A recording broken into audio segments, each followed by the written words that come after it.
کیا آپ جانتے ہیں کہ رات کو سونے سے پہلے چند اذکار پڑھنے سے اللہ تعالیٰ آپ کی پوری رات حفاظت فرماتے ہیں؟ یہ خوبصورت عمل ہمیں محمد نے سکھایا۔ سب سے پہلے سونے سے پہلے آیت الکرسی پڑھیں۔ حدیث کے مطابق جو شخص آیت الکرسی پڑھ کر سوتا ہے، اللہ اس کی حفاظت کے لیے ایک فرشتہ مقرر کر دیتا ہے اور شیطان صبح تک اس کے قریب نہیں آتا۔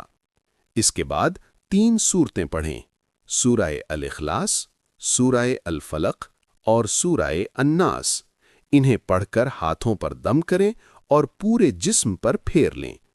پھر تسبیح پڑھیں جو فاطمہ بنت محمد کو سکھائی گئی تھی: 33 مرتبہ سبحان اللہ، 33 مرتبہ الحمدللہ، 34 مرتبہ اللہ اکبر۔ آخر میں سورہ بقرہ کی آخری 2 آیات پڑھیں۔ یہ آیات انسان کے لیے حفاظت اور سکون کا سبب بنتی ہیں۔